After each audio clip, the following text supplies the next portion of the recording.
Hello नमस्कार दोस्तों, स्वागत है आपका हमारे चैनल में। कैसे हैं आप सब लोग? उम्मीद करता हूँ सब अच्छे होंगे। इस वीडियो में हम पूरा यूपी जीके कवर करेंगे। इसके अतिरिक्त आपको कहीं से और कुछ भी पढ़ने की ज़रूरत नहीं है।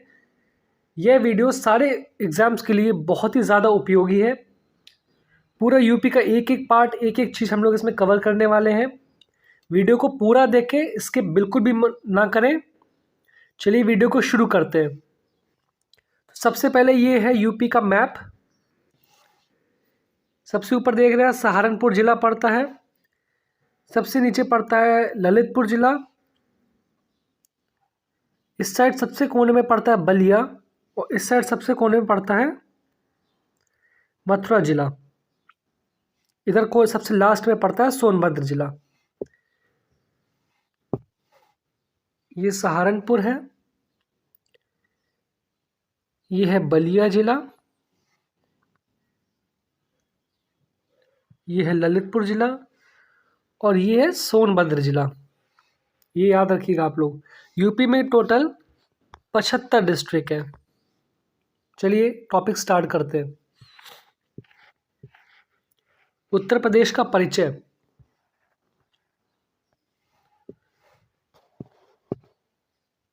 उत्तर प्रदेश भारत के उत्तर में स्थित एक राज्य है।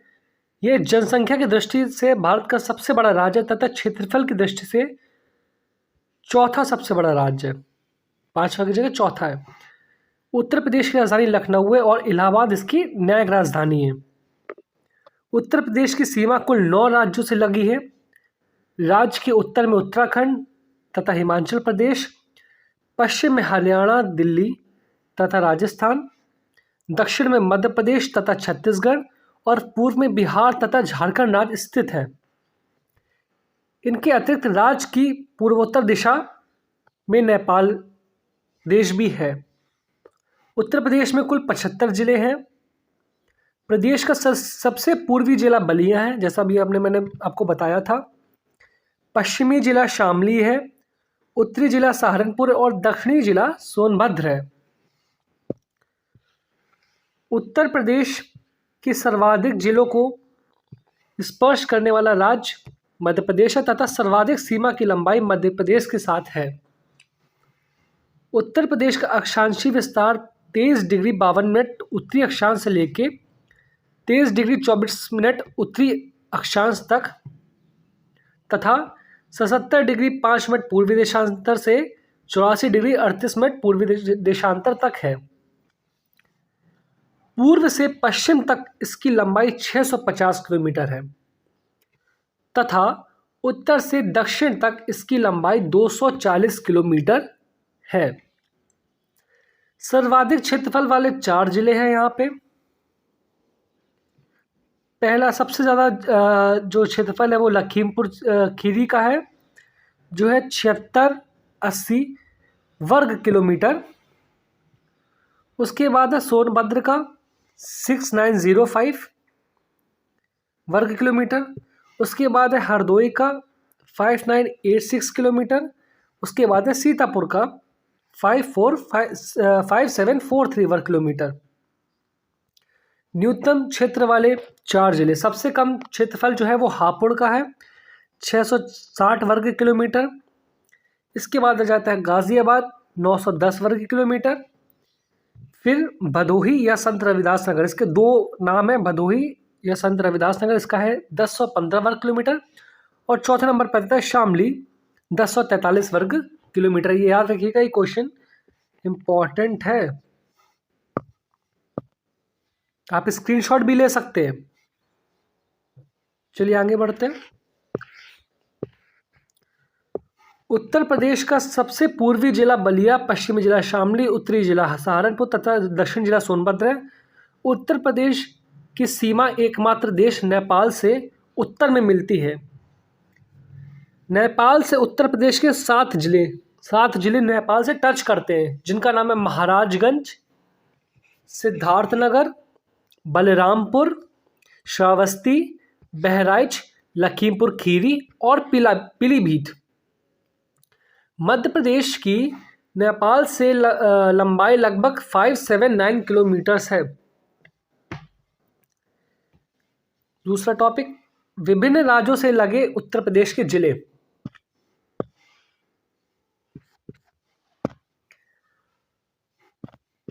तो हिमाचल प्रदेश को जो जिला टच करता है उसका नाम है सहारनपुर। हरियाणा को टच करता है सहारनपुर, शामली, बागपत, गौतम बुद्ध नगर, अलीगढ़ और मथुरा।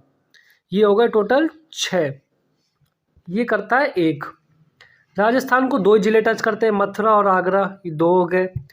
मध्य प्रदेश को टच करते हैं आगरा, इटावा, जालौन, झांसी, ललितपुर, महोबा, बांदा, चित्रकूट, इलाहाबाद, मिर्ज़ापुर और सोनभद्र। ये हो गए 11। छत्तीसगढ़ को सिर्फ 1 जिला टच करता है, सोनभद्र, और सेम झारखंड को भी सिर्फ 1 ही जिला टच करता है, वो है सोनभद्र। बिहार को टच करता है सोनभद्र, चंदौली, गाजीपुर, बलिया, देवरिया, कुशीनगर और महाराजगंज। इसी के साथ उत्तराखंड को भी सहारनपुर, मुजफ्फरनगर, बिजनौर, मुरादाबाद, रामपुर, बरेली, पीलीभीत टच करते हैं। दिल्ली जो भारत की राजधानी है उसको सिर्फ टच करती गाजियाबाद और गौतम बुद्ध नगर। गौतम बुद्ध नगर को कहते हैं नोएडा, याद रखिएगा आप लोग। चलिए अब देखते हैं उत्तर प्रदेश की जनगणना 2011 की। तो राज्य की कुल जनगणना 199, 812 और 341। पुरुषों की जनसंख्या है 104, 480, 510। ये नंबर बिल्कुल भी नहीं आते हैं पेपरों में, सिर्फ एक अंदाज़ा आता है कि इतने करोड़ जनसंख्या उत्तर प्रदेश की है, बस इतना ही आता है, एग्जैक्ट नंबर्स नहीं आते। कुल महिलाओं की संख्या 95, 331, 831। देश की जनसंख्या में प्रतिशत है 16.50। इसका मतलब है कि उत्तर प्रदेश की जनसंख्या देश की जनसंख्या की 16.50% है। सर्वाधिक जनसंख्या वाला जिला है इलाहाबाद और सबसे कम जनसंख्या वाला जिला है महोबा। महोबा बुंदेलखंड रीजन में आता है। दशक की वृद्धि दर जो उत्तर प्रदेश की है वो 2001 से लेकर 2011 के बीच राज्य में दशक की वृद्धि दर हुई है 20.23%। दशक की वृद्धि दर में राज्य का स्थान जो है वो 14th है। और सर्वाधिक दशक की वृद्धि दर जो जिस जिले में हुई है वो गौतम बुद्ध नगर, जिसको नोएडा के नाम से भी जाना जाता है। और सबसे कम दशक की वृद्धि दर जो हुई है वो कानपुर में हुई है। जनसंख्या घनत्व अगर देखा जाए, पॉपुलेशन डेंसिटी देखी जाए उत्तर प्रदेश की, तो राज्य का कुल जनसंख्या घनत्व 829, 829। और सर्वाधिक जनसंख्या घनत्व वाला जिला जो है वो है गाजियाबाद। और अगर सबसे कम जनसंख्या घनत्व देखा जाए तो वो है ललितपुर में।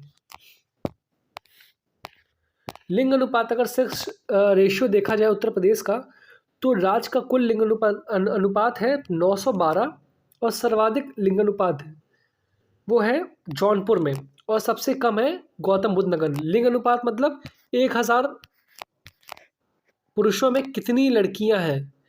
फॉर एग्जाम्पल अगर 912 कहीं की हैं तो 912 में लड़कियां होंगी 1000 में, तो ये लिंग अनुपात माना जाएगा। तो सब सर्वाधिक है जौनपुर में और सबसे कम है गौतम बुद्ध नगर में। साक्षरता लिटरेसी रेट अगर किसी देखी जाए उत्तर प्रदेश की, तो राज्य की कुल साक्षरता दर है 67.68, 67.68% और सर्वाधिक अगर लिटरेसी रेट देखी जाए या साक्षरता दर देखा जाए तो गौतम बुद्ध नगर नोएडा का है। सबसे कम साक्षरता दर है श्रावस्ती का। महिला साक्षरता दर अगर उत्तर प्रदेश की देखी जाए तो 57.18% है और पुरुष साक्षरता दर है 77.828%। सर्वाधिक महिला साक्षरता वाला जिला जो है वो कानपुर है, मतलब सबसे ज़्यादा पढ़ी लिखी महिलाएं कानपुर की हैं। और सबसे कम महिला साक्षरता वाला जिला जो है वो श्रावस्ती का है। वीडियो को बिल्कुल भी स्किप मत करिए, वीडियो को पूरा देख लीजिए। अगर कहीं इंपॉर्टेंट लगे तो आप स्क्रीनशॉट ले सकते हैं। सर्वाधिक पुरुष साक्षरता वाला जिला वो भी गौतम बुद्ध नगर है और सबसे कम पुरुष साक्षरता वाला जिला भी श्रावस्ती है। उत्तर प्रदेश का इतिहास अगर देखा जाए तो उत्तर प्रदेश के इतिहास को 5 भागों में बांटा जा सकता है। प्रागैतिहासिक काल एवं पूर्व वैदिक काल जो 600 ईसा पूर्व तक था, बौद्ध काल जो 600 ईसा पूर्व से लेकर 1200 ईस्वी तक था, मध्यकाल जो 1200 से 1857 ईस्वी तक था, ब्रिटिश काल जो 1857 से 1947 ईस्वी तक था, और स्वतंत्रोत्तर काल जो 1947 से अब तक जो चल रहा है वो स्वतंत्रतोत्तर काल चल रहा है इस समय। प्रागैतिहासिक काल एवं पूर्व वैदिक काल 600 ईसा पूर्व था। प्राचीन काल में उत्तर प्रदेश आर्यावर्त का प्रमुख भाग था। उत्तर प्रदेश का इतिहास लगभग 4000 वर्ष पुराना है। रामायण तथा महाभारत काल में अनेक स्थल उत्तर प्रदेश में स्थित है। बौद्ध काल देखा जाए तो भगवान बुद्ध ने अपना उपदेश उत्तर प्रदेश के वाराणसी बनारस के निकट सारनाथ में दिया था तथा भगवान बुद्ध का परिनिर्वाण मृत्यु उत्तर प्रदेश के कुशीनगर में हुआ था। 16 महाजनपदों में से 8 महाजनपद कुरु, पंचाल, काशी, कौशल, सूरसेन, चेदी, वत्स और मल्ल वर्तमान में उत्तर प्रदेश में स्थित है। मध्यकाल अगर देखा जाए जो 1200 से लेकर 1857 तक का है। उत्तर प्रदेश में 12वीं शताब्दी के अंत में मुस्लिम शासन स्थापित हुआ। मोहम्मद गोरी ने गढ़वाल वंश के राजाओं को हराकर उत्तर प्रदेश में मुस्लिम शासन की नींव रखी। अकबर ने उत्तर प्रदेश में फतेहपुर सीकरी नागर की स्थापना की तथा शाहजहां ने आगरा में ताजमहल का निर्माण करवाया। ब्रिटिश काल को वहीं पर अगर देखा जाए तो ब्रिटिश काल की शुरुआत में उत्तर प्रदेश बंगाल प्रेसिडेंसी का हिस्सा था, लेकिन सन 1833 में इसे बंगाल प्रेसिडेंसी से अलग कर पश्चिमोत्तर प्रांत आरंभ में आगरा प्रेसिडेंसी कहलाता था इसको गठित किया गया। ब्रिटिश शासन के खिलाफ पहले आंदोलन की शुरुआत उत्तर प्रदेश के मेरठ जिले से हुई। सन 1902 में पश्चिमोत्तर प्रांत का नाम बदलकर संयुक्त प्रांत कर दिया गया। प्रारंभ में संयुक्त प्रांत की राजधानी इलाहाबाद थी, जिसे 1920 में लखनऊ स्थानांतरित कर दिया गया। इसका मतलब है कि 1920 में लखनऊ राजधानी कर दी गई। इसके पहले जो उत्तर प्रदेश की राजधानी थी वो थी प्रयागराज, जिसे अब प्रयागराज कहा जाता है, पुराना नाम इलाहाबाद। 1947 में स्वतंत्रता के बाद संयुक्त प्रांत भारतीय गणराज्य की प्रशासनिक इकाई बन गया और 2 साल के अंतर्गत टिहरी, गढ़वाल व रामपुर को भी संयुक्त प्रांत में शामिल कर दिया गया। इंपॉर्टेंट लाइन, 12 जनवरी 1950 को संयुक्त प्रांत का नाम बदलकर उत्तर प्रदेश कर दिया गया। ये इम्पॉर्टेंट है, ये बहुत ज़्यादा इम्पॉर्टेंट है। इसको आप लोग अच्छे से याद रखिए, इसका नोट्स बनाइए, क्योंकि ये लाइन बहुत ही ज़्यादा इम्पॉर्टेंट है यूपी की जीके को लेके। ठीक है, और ये भी लाइन इम्पॉर्टेंट है। 9 नवंबर 2000 को उत्तर प्रदेश के 13 जिलों को अलग करके उत्तरांचल का गठन किया गया, तो ये भी इम्पॉर्टेंट है।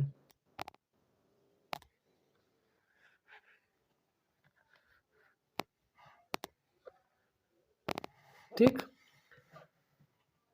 जिसका 2007 में नाम बदलकर उत्तराखंड कर दिया गया। फिर एक बार इस लाइन को देखते हैं कि 12 जनवरी 1950 को संयुक्त प्रांत का नाम बदलकर उत्तर प्रदेश कर दिया गया, 12 जनवरी 1950 को। और 2 नवंबर 2000 को उत्तर प्रदेश के 13 जिलों को अलग करके उत्तरांचल का गठन किया गया, जिसका 2007 में नाम बदलकर उत्तराखंड कर दिया गया। स्क्रीनशॉट आप लोग ले सकते हैं इस चीज़ का, बहुत ज़्यादा इंपॉर्टेंट टॉपिक है। स्क्रीनशॉट ले लिया होगा, चलिए आगे बढ़ते हैं। उत्तर प्रदेश की प्रमुख जनजातियां। उत्तर प्रदेश की कुल जनसंख्या 0.6 है % जनसंख्या अनुसूचित जनजाति की है। मतलब उत्तर प्रदेश की जो जनसंख्या उसका 0.6% जनसंख्या अनुसूचित जनजाति मतलब शेड्यूल्ड ट्राइब्स की है। उत्तर प्रदेश की प्रमुख अनुसूचित जनजाति बुक्सा, थारू, राजी, जौनसारी, खरवार, महीगीर, गोंड, ओझा, धुरिया, नायक, पथारी, राजगोंड, सहरिया, पहरिया, बैगा, पांखा, अगरिया, पटारी, चेरो, भुइया आदि है। थारू जनजाति के बारे में चलिए हम देखते हैं। थारू जनजाति जो है वो उत्तर प्रदेश की सबसे बड़ी जनजाति है। तो उत्तर प्रदेश की सबसे बड़ी जनजाति है थारू जनजाति। थारू जनजाति के लोग उत्तर प्रदेश के गोरखपुर के तराई भाग में निवास करते हैं। जितना भी हाईलाइटेड पोर्शन है ये बहुत ज़्यादा इंपॉर्टेंट है, इसको आप लोग याद रखिएगा। थारू जनजाति उत्तर प्रदेश की सबसे बड़ी जनजाति है। थारू जनजाति के लोग उत्तर प्रदेश के गोरखपुर के तराई भाग में निवास करते हैं। थारू जनजाति के लोग किरात वंश से संबंधित रहते हैं। किस वंश से? किरात वंश से। थारुओं द्वारा बझन नामक त्योहार मनाया जाता है और दीपावली को शोक के पर्व में याद रखते हैं।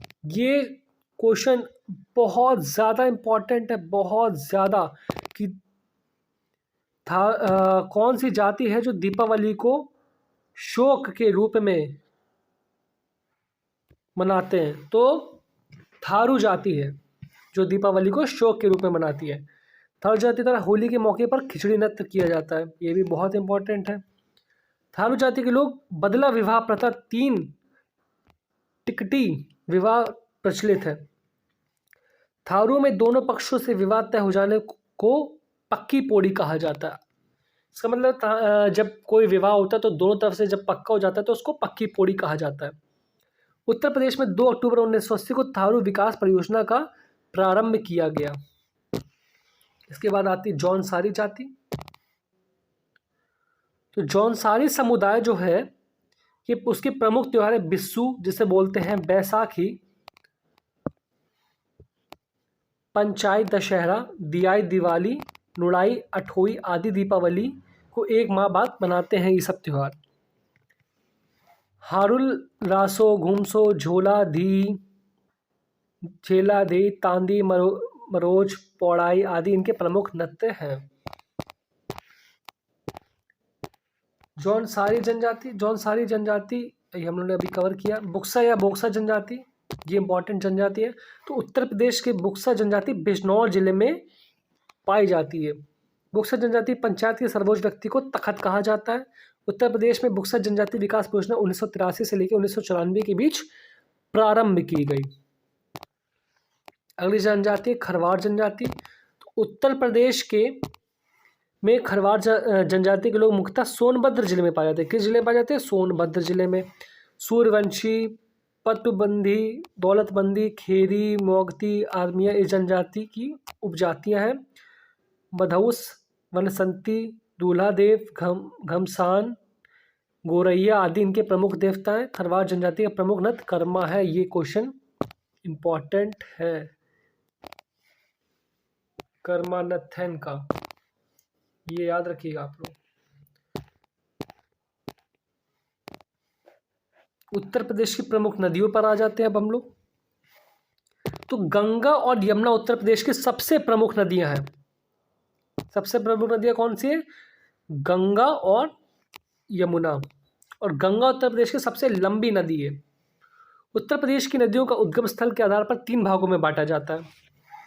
पहली हिमालय से निकलने वाली नदियां, दूसरी उत्तर प्रदेश के मैदानी भाग से निकलने वाली नदियां, और तीसरा जो है वो दक्षिणी पठार से निकलने वाली नदियां। तो हिमालय से जो नदियां निकलती हैं उनका नाम है गंगा, यमुना, काली शारदा। काली शारदा दोनों एक ही नाम है। रामगंगा, घाघरा और गंडक। मैदानी भाग से जो नदियां निकलती हैं उनका नाम है गोमती, वरुणा, पांडो, इसन और रिहंद। और जो दक्षिणी पठार के हिस्से से निकलती हैं नदियां उनका नाम है चंबल, बेतवा, केन, सोन, टोंस, कन्हार और रिहंद। चलिए गंगा नदी की बात करते तो गंगा नदी का उद्गम स्थल जो है वो है गंगोत्री, उत्तराखंड में। इसकी लंबाई है 2525 किलोमीटर, मतलब 2525 किलोमीटर। इसका अंत जो होता है जहाँ पे गिरती है वो बंगाल की खाड़ी में गिरती है। सहायक नदी है अलकनंदा, भगीरथी, रामगंगा, यमुना, कोसी, घाघरा, गंडक और गोमती। ये याद रखिएगा, ये इधर से अलकनंदा आ रही है, इधर से भगीरथी आ रही है। ये देवप्रयाग में मिलती है और अलकनंदा भगीरथी जब देवप्रयाग में मिलती है तो वहाँ से गंगा बनती है। यमुना नदी का देखेंगे। यमुना नदी का उद्गम स्थल है बंदरपुष्प पर्वत की यमुनोत्री हिमनद से। लंबाई 1376 किलोमीटर। अंत है इसका इलाहाबाद में गंगा नदी के संगम पर। सहायक नदियाँ कौन कौन सी यमुना की? तो यमुना की सहायक नदियां हैं चंबल, बेतवा, गिरी और केन। रामगंगा नदी, तो रामगंगा नदी का उद्गम स्थल उत्तराखंड के दूधातोली पर्वत से है। लंबाई इसकी 590 किलोमीटर है और अंत जो है कन्नौज के निकट गंगा में ये आके मिल जाती है। सहायक नदी इसकी है को। अगली नदी घाघरा। घाघरा का उद्गम स्थल तिब्बत है। लंबाई इसकी 1080 किलोमीटर और अंत जो घाघरा का है वो छपरा के निकट गंगा नदी में है। सहायक नदी घाघरा की है राप्ती, राप्ती है ये, शारदा और छोटी गंडक। अगली नदी आ जाती गोमती। गोमती तो उत्तर प्रदेश के पीलीभीत जनपद से निकलती है। लंबाई है इसको 940 किलोमीटर और इसका जो अंत है वो है गाजीपुर के निकट गंगा नदी में। गाजीपुर के निकट गंगा नदी में गोमती जाके मिल जाती है। सहायक नदी है जोमकाई, बरना, साई और गच्छा। अगली नदी है शारदा नदी। तो शारदा नदी उत्तराखंड के पिथौरागढ़ जनपद में तिब्बत सीमा के निकट से निकलती है। लंबाई इसकी 480 किलोमीटर। उत्तर प्रदेश में बहराम घाट के निकट घाघरा में जाके ये मिल जाती है। सहायक नदियाँ देखें इसकी तो सरयू जो अयोध्या के तट पर है, अयोध्या जिसके तट पर बसा हुआ है वो सरयू नदी, पूर्वी रामगंगा, दहावर, सुहेली, धरिया एंड निसार, ये इसकी सहायक नदियां हैं। अगली नदी अगर गंडक देखें तो गंडक तिब्बत नेपाल सीमा पर धौलागिरी पर्वत से निकलती है। लंबाई इसकी है 630 किलोमीटर। भारत में सिर्फ ये 300 किलोमीटर, बाकी 330 किलोमीटर अलग देश में, तो उससे हमें मतलब नहीं होगा। भारत में सिर्फ 300 किलोमीटर है। अंत जो है वो पटना के निकट गंगा में जाके मिल जाती है। सहायक नदी है त्रिशूली गंगा। अगली नदी राप्ती है। राप्ती जो है वो नेपाल से निकलती है। लंबाई इसकी 640 किलोमीटर है और बारहस के निकट घाघरा नदी में जाके ये मिल जाती है। चंबल नदी जो है उसका उद्गम स्थल है मध्य प्रदेश से निकलती है। लंबाई है 966 किलोमीटर। अंत क्या इटावा के पास जाके यमुना में मिल जाती है। ज़्यादातर नदियां जो हैं उत्तर प्रदेश की वो मिल के ही एक दूसरे में मिल जाती हैं। गंगा में मिल जाती है, कोई यमुना मिल जाती है, और गंगा सीधे जाके गिर जाती है बे ऑफ बंगाल में, बंगाल की खाड़ी में। और यमुना भी देखी गंगा में मिल ही रही है, प्रयागराज में संगम में जाके। ज़्यादातर नदियाँ एक दूसरे में मिल ही रही हैं उत्तर प्रदेश की। सहायक नदियाँ पार्वती, नवास, बनास, क्षिप्रा और दूधी। अगली नदी बेतवा, ये मध्य प्रदेश से निकली हुई है, बैतूल से शायद। लंबाई 480। अंत के हमीरपुर के पास जाके यमुना से मिल जाती है। सहायक नदी है धनास और बीना। अगली नदी है सोन नदी। सोन नदी का उद्गम स्थल मध्य प्रदेश के अमरकंटक है। अमरकंटक 2 जगह का उद्गम स्थल है, एक सोन नदी का और एक है नर्मदा का। तो सोन नदी का उद्गम स्थल है अमरकंटक मध्य प्रदेश। लंबाई है 784 किलोमीटर। अंत क्या पटना के निकट गंगा में जाके मिल जाती है। सहायक नदी है महानदी, रिहंद और घाघरा। आइए अब देखते हैं उत्तर प्रदेश के प्रमुख नृत्य। तो राज्य में लोकगीतों के साथ साथ लोक नृत्य का इतिहास भी प्राचीन है। राज्य के विभिन्न भागों में इन नृत्यों के विभिन्न प्रकार भिन्न भिन्न अवसरों पर देखने को मिलते हैं। जिसे आप देखते हैं धुबिया नृत्य।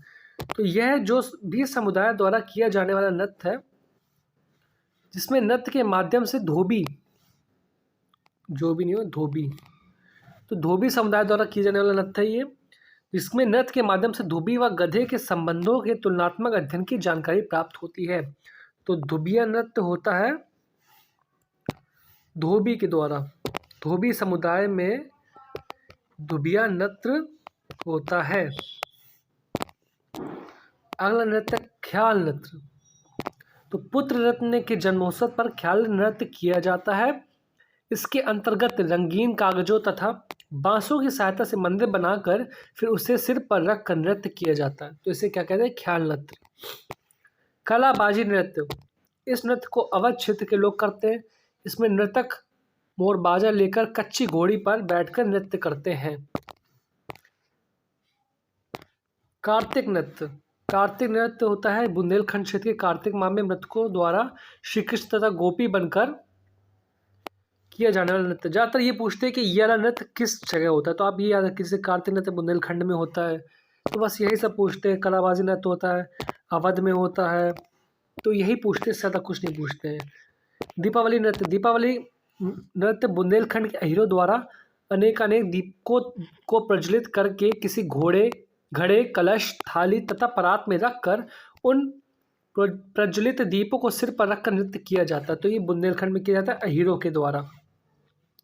राय नृत्य, यह नृत्य बुंदेलखंड की महिलाओं द्वारा किया जाता है, बुंदेलखंड की महिलाओं द्वारा। यहाँ पर महिलाएं इस नृत्य को विशेषतः श्री कृष्ण जन्माष्टमी के अवसर पर करती हैं। इसको मयूर की भांति किया जाता है, इसलिए इसे मयूर नृत्य भी कहा जाता है। ये भी याद रखिएगा आप लोग। पाई डंडा नृत्य, बुंदेलखंड इलाके में अहीरों द्वारा छोटे छोटे डंडे लेकर गुजरात के डांडिया नृत्य के समान यह नृत्य किया जाता है। देवी नृत्य, यह नृत्य अधिकांश बुंदेलखंड क्षेत्र में ही प्रचलित है। इस लोक नृत्य में एक नर्तक देवी का स्वरूप धारण करके अन्य नृत्य के सामने खड़ा रहता है तथा उसके सम्मुख सभी नृत्य करते हैं, तो ये देवी नृत्य भी बुंदेलखंड में मनाया जाता है। नटवरी नृत्य, यह नृत्य प्रदेश के पूर्वांचल क्षेत्र के अहीरों द्वारा किया जाता है। यह नृत्य गीत व नक्कारे के सुरों पर किया जाता है, तो ये किया जाता है पूर्वांचल क्षेत्र में, ये भी याद रखिएगा। छपेली नृत्य, एक हाथ में रुमाल तथा दूसरे में दर्पण लेकर किए जाने वाला नृत्य में आध्यात्मिक सम्मुति की कामना की जाती है। तो ये पूछ सकते हैं कि एक हाथ में रुमाल और दूसरे में दर्पण लेकर कौन सा नृत्य किया था, तो छपेली नृत्य। छोलिया नृत्य, तो राजपूत द्वारा यह नृत्य उत्सव पर किया जाता है। इस नृत्य को करते समय एक हाथ में तलवार तथा दूसरे में ढाल होती है, करते हैं राजपूत लोग। चरकुला नृत्य, तो चरकुला नृत्य ब्रजवासियों द्वारा किए जाने वाले इस घड़ा नृत्य में बैलगाड़ी अथवा रथ के पहिए पर अनेक घड़े रखे जाते हैं, फिर उसे सिर पर रखकर नृत्य किया जाता है, तो ब्रजवासियों द्वारा किया जाता है ये नृत्य। धुरिया नृत्य, तो बुंदेलखंड के प्रजापति जो कुम्हार जाति होती है, प्रजापति लोग इसको करते हैं। इस नृत्य को स्त्री वेश धारण करके किया जाता है, तो बुंदेलखंड में कुम्हार जाति करती, प्रजापति जाति। पासी नृत्य, पासी जाति के लोगों द्वारा यह नृत्य किया जाता है। इस नृत्य में 7 अलग अलग मुद्राएं की एक गति तथा एक ही लय में युद्ध की भांति नृत्य किया जाता है। ये नृत्य जो है उत्तर प्रदेश की काफ़ी इंपॉर्टेंट है, काफ़ी एग्जाम्स में आते हैं। ये आरओ यूपी पुलिस में भी कुछ क्वेश्चंस पूछ लेते हैं, यूपी पीसीएस में भी आते हैं, तो ये इंपॉर्टेंट है। शिरा नृत्य, यह नृत्य बुंदेलखंड के वासी कृषक अपनी फसलों को काटते समय हर्षोल्लास प्रकट करने के लिए उद्देश्य से करते हैं, तो बुंदेलखंड के लोग करते हैं शिरा नृत्य। धीवर नृत्य, यह नृत्य अनेक शुभ अवसरों पर विशेष रूप से कहार जाति के लोग द्वारा किया जाता है। जोगनी नृत्य, यह नृत्य को विशेषकर रामनवमी के त्योहार पर हर्षोल्लास के साथ किया जाता है। इसके अंतर्गत कुछ महिलाओं का रूप धारण करके साधुओं के रूप में नृत्य करते हैं। धोबिया नृत्य, यह नृत्य मांगलिक शुभ अवसरों पर किया जाता है। इसे एक नर्तक अन्य नर्तकों के घेरे के अंदर कच्ची घोड़ी पर बैठकर करते हैं। राज्य की नृत्य परंपरा से संबंधित तथ्य। लोक नृत्य नटवरी में नर्तक कुश्ती लड़ते, कबड्डी खेलते तथा चिड़ियों जैसा व्यवहार करते हैं। कर्मा लोक नृत्य के अंतर्गत नर्तक फुदकते हुए वृक्षों से पत्तियां एवं डालियां काटकर पुजारी को लाकर देते हैं तथा नृत्य करते हुए इन वृक्षों की पत्तियां तथा शाखाएं शराब के साथ नर्तकों द्वारा चढ़ाई जाती हैं। तो ये सब इंपॉर्टेंट फैक्ट्स हैं, कभी कभी ये भी एग्जाम में पूछे जा सकते हैं। डोम जाति के प्रति आदर प्रदर्शित करने हेतु धसिया तथा गोंड जनजाति के नर्तक डोमकच नृत्य करते हैं, तो ये भी अच्छा फैक्ट है। मिर्जापुर के घर करहई नृत्य में पुरुष उछल कूद तथा कलाबाजी का प्रदर्शन करते हैं। उत्तर प्रदेश के प्रमुख उद्योग, ये बहुत ही ज़्यादा इम्पॉर्टेंट टॉपिक है। ये टॉपिक तो हर पेपर में आता ही है, ये तो ज़रूरी पूछते हैं, तो इस टॉपिक को आप ध्यान से पढ़िए और हो सके तो आप लोग कहीं कहीं पे स्क्रीनशॉट ले लीजिए ताकि आप नोट्स बना सकें और उसको फिर रिवाइज कर सकें बार बार। तो उत्तर प्रदेश के प्रमुख उद्योग व उनकी स्थिति निम्नलिखित दी गई है। डीजल लोकोमोटिव वर्क्स, ये बनारस में महुआडीह बोलते हैं जिसे। तेल शोधक कारखाना मथुरा में है। रिफाइनरी हिंदुस्तान एल्यूमिनियम कॉरपोरेशन, तो HAC बोलते हैं इसे। तो वो सोनभद्र में है। परमाणु शक्ति केंद्र उत्तर प्रदेश का एकमात्र तो नरौरा बुलंदशहर में है। कृत्रिम अंग निर्माण लिमिटेड ये कानपुर में है। सिंगरौली कोयला खान ये कहाँ पे, ये वाराणसी में है। मॉडर्न बेकरीज ये कानपुर में है। Indian telephone industries Raebareli Naini में है। अब तो नैनी इलाहाबाद में आता है। हिंदुस्तान एरोनॉटिक्स लिमिटेड ये लखनऊ कानपुर दोनों जगह है। डीप फ्रीज मीट प्लांट है ये टूंडला फिरोजाबाद। ट्रांसफार्मर फैक्ट्री कहाँ पे है, ये झांसी में है। अप्रोट्रॉन कैपेसिटर लिमिटेड ये लखनऊ में है। भारतीय चमड़ा रंगाई एवं जूता संस्थान लेदर और शू, तो लेदर कानपुर का फेमस है तो कानपुर में होगा ये इतने जो 13 टॉपिक्स हैं, ये 13 टॉपिक्स इसके अंदर ही से क्वेश्चन आ जाता है। आपको स्क्रीनशॉट लेना हो तो आप स्क्रीनशॉट ले सकते हैं। चलिए आगे बढ़ते हैं। उत्तर प्रदेश के प्रमुख खनिज। उत्तर प्रदेश खनिज संपदा में धनी राज्य है। यह विंध्य क्षेत्र की पर्वत श्रृंखला, बुंदेलखंडी क्षेत्रीय, हिमालय श्रेणी के निचले क्षेत्रीय तथा नदी घाटियों में विभिन्न प्रकार के खनिज पाए जाते हैं। उत्तर प्रदेश में 1955 में भूतत्व एवं खनिज कर्म निदेशालय की स्थापना की गई तथा 1974 में उत्तर प्रदेश राज्य खनिज विकास निगम की स्थापना की गई तथा उत्तर प्रदेश की पहली खनिज नीति दिसंबर 1998 में घोषित की गई।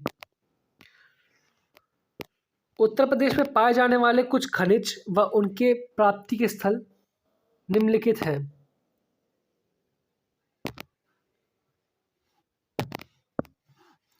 तो चूना पत्थर जो पाया जाता है वो उत्तर प्रदेश के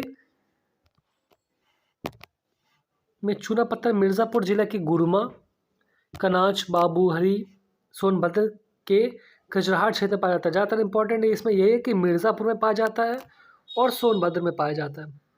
कोयला पाया जाता है सिंगरौली सोनभद्र में। बॉक्साइट पाया जाता है चित्रकूट में और चंदौली में। डोलोमाइट पाया जाता है सोनभद्र में। कांच बालू ये पाया जाता है ललितपुर में, लालापुर इलाहाबाद लिखा ललितपुर में पाया जाता है और चित्रकूट में पाया जाता है। पोटाश ये पाया जाता है इलाहाबाद में, चंदौली में और झांसी में। सेल खड़ी ये पाया जाता है हमीरपुर और झांसी में। पायराइट्स ये पाया जाता है सिर्फ और सिर्फ सोनभद्र में। रॉक फॉस्फेट ये पाया जाता है ललितपुर में। हीरा सिर्फ बांदा में पाया जाता है क्योंकि बांदा पन्ना से लगा हुआ कहीं ना कहीं जिला है, तो सिर्फ हीरा बांदा पाया जाता है, मिर्ज़ापुर में नहीं पाया जाता है। सोना पाया जाता है शारदा व रामगंगा नदी की रेतों में सोना पाया जाता है। तांबा ललितपुर में, यूरेनियम भी ललितपुर में। संगमरमर पाया जाता है मिर्ज़ापुर और सोनभद्र में। जिप्सम झांसी और हमीरपुर में और सैंडस्टोन पाया जाता है मिर्ज़ापुर में। चलिए अब देखते हैं उत्तर प्रदेश के प्रमुख झीलें। तो उत्तर प्रदेश में कुछ प्रमुख झीलें व उनकी स्थिति निम्नलिखित दी गई है। सुरहाताल झील है बलिया में।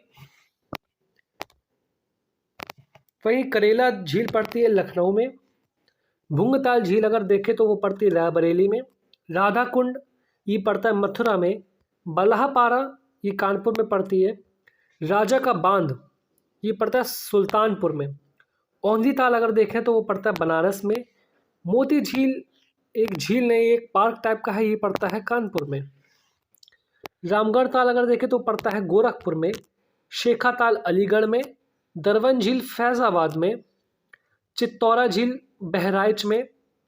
बेला सागर झील काफ़ी बड़ी झील है महोबा जिले की। टांडा दरी ये मिर्ज़ापुर में पड़ती है। मदन सागर झील भी बहुत बड़ी झील है, तो ये महोबा जिले में पड़ती है। कुंद्रा समुद्र अगर देखें तो ये उन्नाव में पड़ता है। कीठम झील ये आगरा की झील है। गौर झील ये रामपुर में है। बड़ा ताल शाहजहांपुर में है। भरुआ सागर ये झांसी के पास पड़ती है, ये भी एक झील है। झीलों का टॉपिक खत्म कर लिया है। इस झील में इतने ही प्रश्न बनेंगे, इसके बाहर कोई भी प्रश्न नहीं आएगा। हमारा कंटेंट बहुत ही यूनिक और स्पेसिफिक बना हुआ है, हमने बहुत ही अच्छा कंटेंट बना रखा है। यूपी स्पेशल को अगर आप कवर करना है तो आप सिर्फ इसी वीडियो के माध्यम से पूरा यूपी स्पेशल कवर कर सकते हैं। एक और वीडियो हम रखेंगे जिसमें यूपी स्पेशल के सारे MCQs होंगे। इस वीडियो को देखने के बाद आप MCQ लगाइए ताकि आपको पता चल सके कि आपकी तैयारी कितनी हुई है। अब देखते हैं उत्तर प्रदेश के प्रमुख पक्षी विहार। तो नवाबगंज पक्षी विहार ये जनपद उन्नाव में पड़ता है। इसकी स्थापना हुई थी 1984 में। क्षेत्रफल में इतना ज़रूरी नहीं, लेकिन फिर भी 2.25 स्क्वायर किलोमीटर इसका क्षेत्रफल है। समसपुर पक्षी विहार पड़ता है रायबरेली में। स्थापना हुई थी 1987 में। क्षेत्रफल 8 किलोमीटर स्क्वायर। लाख बहुश्री पक्षी विहार देखें तो ये पड़ता है कन्नौज जिले में। इसकी स्थापना हुई थी 1988 में। क्षेत्रफल है इसका 80.23 किलोमीटर स्क्वायर वर्ग किलोमीटर। पटना पक्षी विहार अगर देखें तो ये पड़ता है एटा जनपद में। स्थापना हुई थी इसकी 1990 में और क्षेत्रफल जो है इसका 1.11 स्क्वायर किलोमीटर है। विजय सागर पक्षी विहार देखें तो ये महोबा जिले में पड़ता है। इसकी स्थापना 1990 में हुई थी। क्षेत्रफल इसका 2.26 स्क्वायर किलोमीटर है। पार्वती अर्गा, यहाँ पे आरंग नहीं अर्गा है, पार्वती अर्गा बर्ड सेंचुरी पक्षी विहार ये गोंडा जिले में पड़ता है। इसकी स्थापना हुई थी 1990 में। क्षेत्रफल इसका देखें तो 10.85 वर्ग किलोमीटर है। समान पक्षी विहार देखें तो मैनपुरी जनपद में पड़ता है। इसकी स्थापना 1990 में हुई थी। क्षेत्रफल इसका 5.2 किलोमीटर है। पोखला पक्षी विहार अगर हम लोग देखें तो ये गौतम बुद्ध नगर नोएडा जिले में पड़ता है। स्थापना इसकी 1990 में। क्षेत्रफल इसका 4 वर्ग किलोमीटर। बखिया पक्षी विहार को अगर देखा जाए तो संत कबीर नगर के जिले में पड़ता है ये। स्थापना इसकी 1990 में हुई थी। क्षेत्रफल इसका 29 स्क्वायर किलोमीटर, काफ़ी बड़ा क्षेत्रफल है इस बखीरा पक्षी विहार का। सांडी पक्षी विहार अगर हम लोग देखें तो सांडी पक्षी विहार पड़ता है हरदोई में। स्थापना हुई थी इसकी 1990 में। क्षेत्रफल इसका 3 स्क्वायर किलोमीटर का। सूर सरोवर पक्षी विहार की अगर बात की जाए तो सूर सरोवर पक्षी विहार आगरा जिले में है। स्थापना हुई थी इसकी 1991 में। इससे क्षेत्रफल इसका 4.1 किलोमीटर। सूरताल पक्षी विहार, तो ये सूरताल पक्षी विहार पड़ता है बलिया जिले में। स्थापना हुई थी उसकी 1991 में। क्षेत्रफल इसका है 34.13 किलोमीटर स्क्वायर। भीमराव अंबेडकर पक्षी विहार की बात की जाए तो भीमराव अंबेडकर पक्षी विहार पड़ता है प्रतापगढ़ जनपद में। स्थापना इसकी हुई थी 2003 में। क्षेत्रफल इसका 4.2 स्क्वायर किलोमीटर। पक्षी विहार पूरे हो चुके हैं। अगला टॉपिक है उत्तर प्रदेश के प्रमुख पर्यटन स्थल। ये काफ़ी बार क्वेश्चन में आ जाता है, इसमें क्वेश्चंस आते रहते हैं पेपर में। अगर यूपी स्पेशल किसी एग्जाम्स में आ रहा है तो उसमें ये क्वेश्चन इस टॉपिक से ज़रूर आएंगे। तो ताजमहल पड़ता है आगरा में। वृंदावन मंदिर मथुरा में, मथुरा के वृंदावन में। खानका रशीदिया है मैनपुरी में। भगवान वराह मंदिर पड़ता है कासगंज में। शाकंभरी देवी मंदिर पड़ता है सहारनपुर में। दान तीर्थ की बात करें तो वो पड़ता है मेरठ में। अगला देखा जाए झारखंडेश्वर शिवलिंग, तो ये पड़ता है हापुड़ में। प्रसिद्ध व्यास टीला एवं नरसिंह टीला पड़ता है जयपुर में, जालौन में सॉरी। विंध्यवासिनी मंदिर की बात करें तो ये पड़ता है मिर्ज़ापुर में। ये काफ़ी प्रसिद्ध मंदिर है विंध्य पर्वत पर विंध्यवासिनी माता का। ये मिर्ज़ापुर जिले में पड़ता है। लोधेश्वर मंदिर की बात करें, ये शंकर भगवान का मंदिर बाराबंकी जिले में पड़ता है। भृगु मंदिर की बात करें तो ये पड़ता है बलिया में। गोला गोकर्णनाथ मंदिर ये पड़ता है लखीमपुर खीरी में। रूमी दरवाज़ा ये है लखनऊ में। आनंद भवन काफ़ी फेमस है, ये पड़ता है इलाहाबाद में। कड़क शाह बाबा की मज़ार ये पड़ता है कौशाम्बी जिला। बावनी इमली शहीद स्थल पड़ता है फतेहपुर में। फांसी इमली शहीद स्थल पड़ता है इलाहाबाद में। कनक भवन की अगर बात करें तो ये पड़ता है अयोध्या में। अयोध्या सब क्वेश्चन काफ़ी इंपॉर्टेंट हो गए, तो अयोध्या पेपर में आता रहेगा, इसलिए अयोध्या के बारे में सारे इंपॉर्टेंट टॉपिक्स इंपॉर्टेंट फैक्ट्स आप याद करके रखिए। शुक्ल तालाब पड़ता है कानपुर में। गोरखनाथ मंदिर पड़ता है गोरखपुर में। संत कबीर निर्वाण स्थल पड़ता है मगहर में। माता कुंवर बुद्ध प्रतिमा पड़ती कुशीनगर में। दशावतार मंदिर पड़ता है देवघर में। हरदेव मंदिर की बात की जाए तो पड़ता है मथुरा में। भारद्वाज आश्रम की बात की जाए तो पड़ता है इलाहाबाद में। लॉर्ड कॉर्नवालिस का मकबरा ये गाजीपुर में है, काफ़ी इंपॉर्टेंट। धानपुर शहीद स्मारक पड़ता है चंदौली में। एजाज अली हॉल बिजनौर। बेला देवी मंदिर प्रतापगढ़। 84 गुम्बद कापली। सीताकुंड घाट सुल्तानपुर। रेणुकेश्वर महादेव मंदिर सोनभद्र। अर्गा पार्वती मंदिर गोंडा।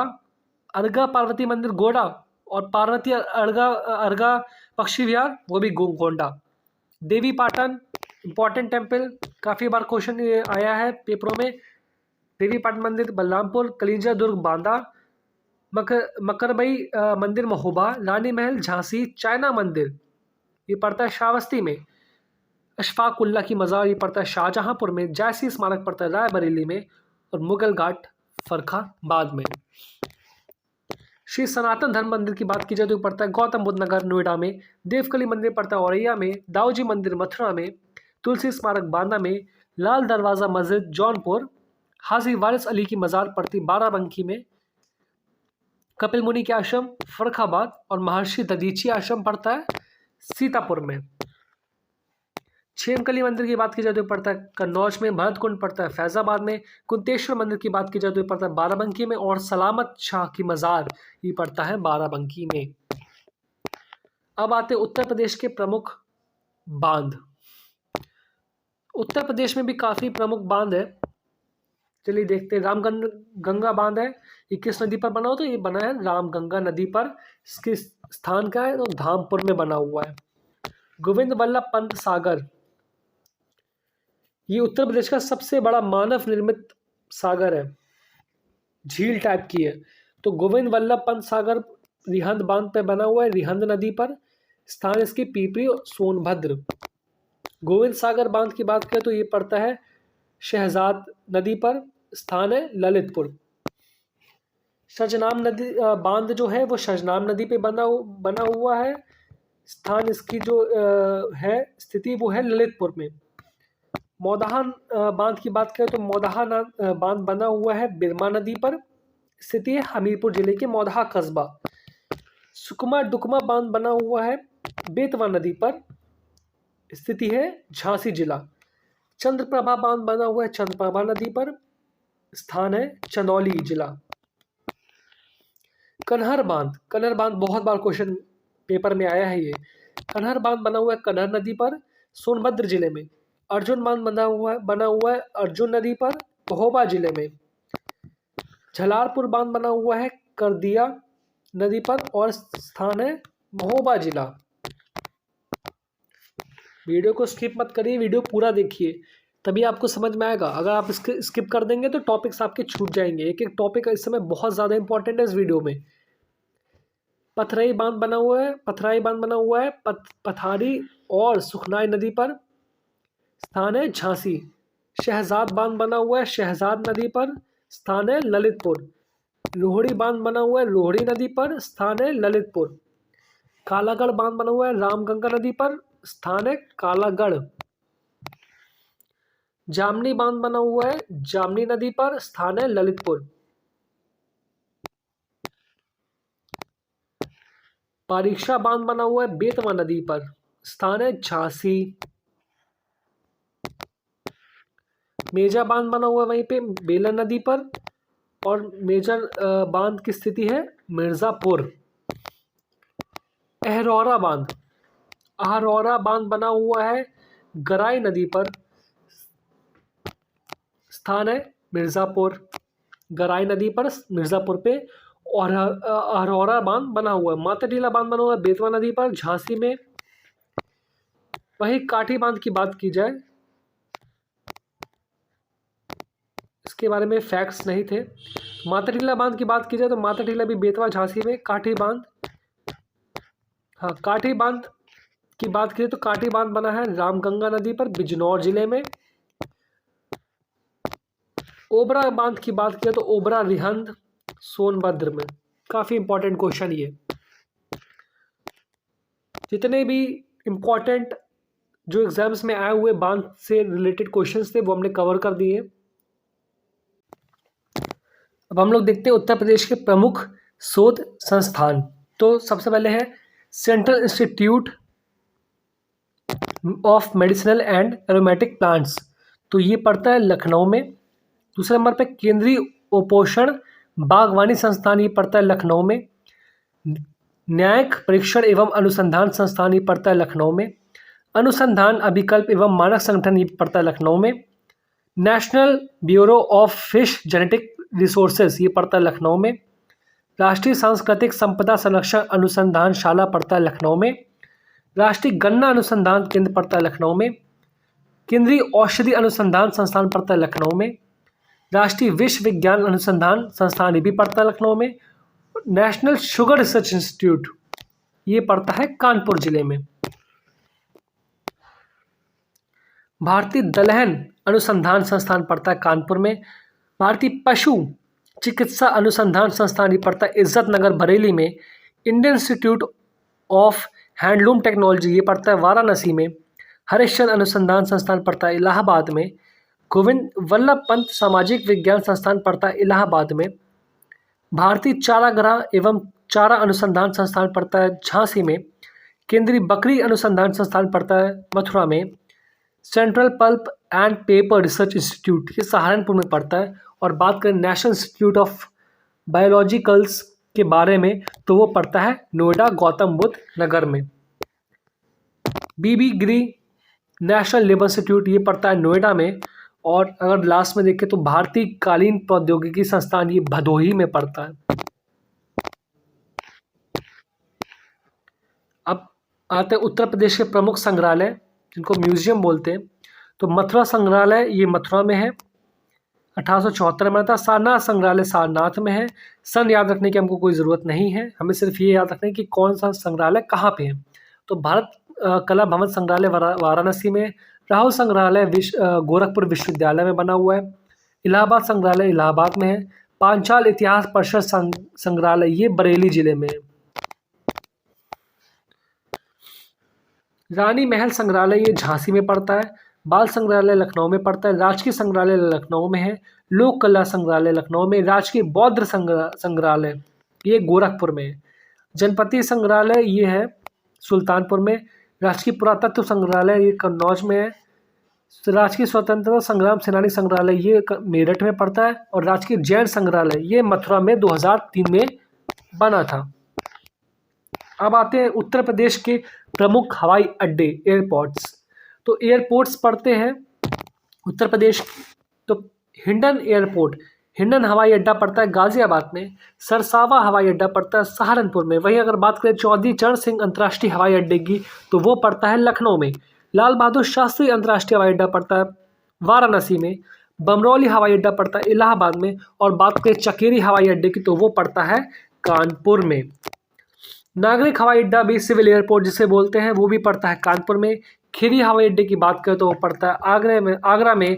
और वहीं अगर हम लोग बात करते हैं फैज़ाबाद हवाई अड्डे की तो वो पड़ता है फैज़ाबाद जिले में, जिसे अब अयोध्या का नाम दे दिया गया है। वहीं अगर बात करें जेवर एयरपोर्ट की तो वो पड़ता है जेवर हवाई अड्डा गौतम बुद्ध नगर नोएडा में। ललितपुर हवाई अड्डा पड़ता है ललितपुर में। और झांसी हवाई अड्डा पड़ता है झांसी में। ताज अंतर्राष्ट्रीय हवाई अड्डा वो पड़ता है ग्रेटर नोएडा में। और बरेली हवाई अड्डा पड़ता है बरेली में। अब हम लोग देखते हैं उत्तर प्रदेश के वन्य जीव विहार। पहले हम लोग देखा था पक्षी विहार, अब हम लोग देखते हैं वन्य जीव विहार या अभयारण्य। तो चंद्रप्रभा वन्य जीव विहार पड़ता है चंदौली में। पशु है से सांबर और तेंदुआ। इसकी स्थापना हुई थी 1957 ईस्वी में। किशनपुर वन्य जीव विहार की बात करें तो ये पड़ता है लखीमपुर खीरी में। इसमें पशु है चीता, तेंदुआ और हिरण। इसकी स्थापना हुई थी 1972 में। कतरनिया वन्य जीव विहार की बात करें तो पड़ता है बहराइच जिले में। स्थापना 1976। पशु हैं दुर्लभ मैदानी जीव, जितने भी होते हैं वो उनके पशु हैं। रानीपुर वन्य जीव विहार की बात करें तो पड़ता है चित्रकूट में। स्थापना हुई थी 1977 में। महावीर स्वामी वन्य जीव विहार की बात करें तो इसकी स्थापना हुई थी 1977 में। और संबंधित जिला है ललितपुर, ये ललितपुर में पड़ता है। चंबल वन्य जीव विहार की बात करें तो इसकी स्थापना हुई थी 1979 में। जिला है आगरा और इटावा, दो जिलों में ये पड़ता है चंबल वन्य जीव विहार। संबंधित पशु है घड़ियाल और डॉल्फिन। कैमूर वन्य जीव विहार की बात करें तो कैमूर वन्य जीव विहार की स्थापना हुई थी 1982 में। संबंधित जिला है मिर्ज़ापुर और सोनभद्र। और पशु है चीता, तेंदुआ, चिंकारा, काला हिरण। हस्तिनापुर वन्य जीव विहार की बात करें तो उसका क्षेत्रफल है 2073 स्क्वायर किलोमीटर। स्थापना हुई 1986 में। जिले हैं काफ़ी जिलों में पड़ता है क्योंकि काफ़ी बड़ा है ये। तो ये मेरठ में पड़ता है, हापुड़ में पड़ता है, बिजनौर, अमरोहा और मुजफ्फरनगर, 5 जिलों में हस्तिनापुर वन्य जीव विहार पड़ता है। ये फिर इम्पोर्टेंट हो सकता है आपके लिए। सुहागी वर्वा वन्यजीव विहार ये पड़ता है महाराजगंज जिला में। इसकी स्थापना हुई थी 1987 में। सारे टॉपिक्स इंपॉर्टेंट है, सारे क्वेश्चन इंपॉर्टेंट है, किसी को भी छोड़िए मत। एक एक टॉपिक को नोट डाउन कीजिए, एक एक टॉपिक को अगर स्पीड ज़्यादा लगे तो आप पॉज करके देखिए, स्क्रीनशॉट ले लीजिए, फिर उसको नोट्स बनाइए, ताकि आपको हर चीज़ कवर हो, आपका कोई भी टॉपिक, कोई भी क्वेश्चन एग्जाम में ना छूटे। सोहेलवा वन्यजीव विहार की बात करें तो इसकी स्थापना हुई थी 1987 में। संबंधित जिला है बलरामपुर और गोंडा में। कछवा वन्यजीव विहार की बात करें तो इसकी स्थापना हुई थी 1989 में। संबंधित जिला है वाराणसी। पीलीभीत टाइगर रिजर्व, ये काफ़ी इंपॉर्टेंट, ये बहुत बार क्वेश्चन में पूछा गया है। पीलीभीत टाइगर रिजर्व, तो इसका जिला है पीलीभीत, बहुत इजी। स्थापना वर्ष इसका याद कर लीजिएगा 2008 और क्षेत्रफल 1079 स्क्वायर किलोमीटर्स। अगले टॉपिक है उत्तर प्रदेश से होकर गुजरने वाले राष्ट्रीय राजमार्ग। ये टॉपिक लास्ट टॉपिक है वीडियो का। इसमें हमने इस पीडीएफ के थ्रू हमने सब कुछ कवर किया, सारे इंपॉर्टेंट टॉपिक्स। जो कुछ भी टॉपिक्स रह जाएंगे वो अगली वीडियो में हम एमसीक्यू के थ्रू कवर करेंगे। आप एमसीक्यू वाली वीडियो ज़रूर देखिएगा, जिससे आप एमसीक्यू लगाएं, आपको क्लियर हो सके कि आपके सारे टॉपिक्स क्लियर हैं कि नहीं, और अपनी तैयारी को आप देख सकें। उत्तर प्रदेश से होकर गुजरने वाले प्रमुख राष्ट्रीय राजमार्ग। भारत में राष्ट्रीय राजमार्गों की लंबाई उत्तर प्रदेश का दूसरा स्थान है। भारत में राष्ट्रीय राजमार्गों की सर्वाधिक लंबाई राजस्थान में है, अब शायद महाराष्ट्र हो गया है। उत्तर प्रदेश से होकर गुजरने वाला सबसे लंबा राष्ट्रीय राजमार्ग संख्या 2 है, जो दिल्ली से होकर कोलकाता से गुजरता है। ये सारे राष्ट्रीय राजमार्ग आप स्क्रीनशॉट ले सकते हैं।